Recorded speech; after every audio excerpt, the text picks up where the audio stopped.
Sono trascorsi 25 anni e sono volati via, ma di acqua sotto i ponti ne è passata tanta. Quel contesto mafioso oggi non c'è più, però giova a ricordare il sacrificio di un uomo giusto, e in momenti come questo il rischio che si corre è quello della retorica, ma la retorica è nemica della testimonianza, per cui oggi ciò che invece va valorizzato è il ruolo di quest'uomo giusto dato nella lotta alla criminalità organizzata in questa nostra provincia.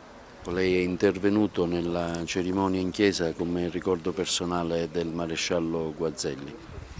Sì, su richiesta del comandante provinciale dei Carabinieri ho raccontato al mio primo incontro con Maresciallo Guazelli l'impressione che allora ne ebbe e ciò che invece poi ho scoperto circa il valore di questo sottufficiale.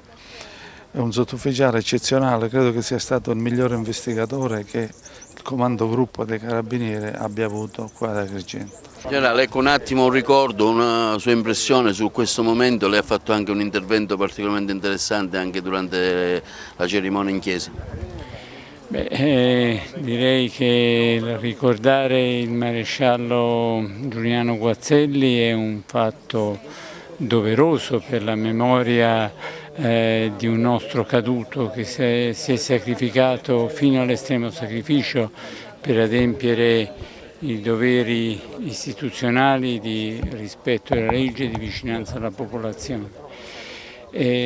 Naturalmente abbiamo sentito molto vicine le istituzioni e la popolazione in questo contesto, e questo ci dà da un lato gratificazione e dall'altro sostegno e forza per continuare in uno sforzo di garanzia della sicurezza e del contrasto alla criminalità, che deve essere uno sforzo collettivo di tutte le istituzioni, di tutta la società, di tutto il contesto sociale.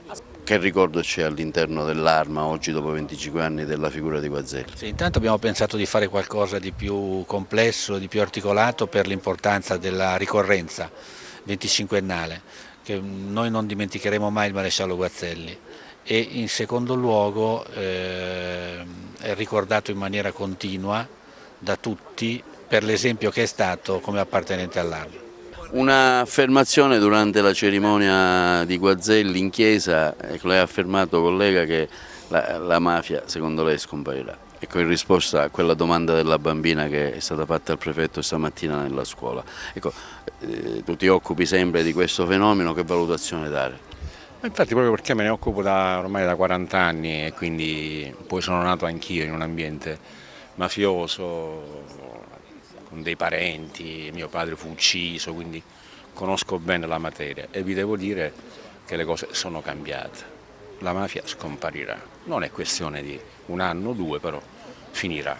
Che già vedo anche con i miei figli, i quali non hanno nessun timore, io magari da grande, che conoscendo le persone, qualche timore e preoccupazione anche per minacce o pressioni che ho ricevuto in passato ce l'avevo, ma i miei figli stanno tranquilli. E se gli rubano il motorino non si rivolgono al SUPE, se ne vanno subito in commissariato dai carabinieri a denunciare.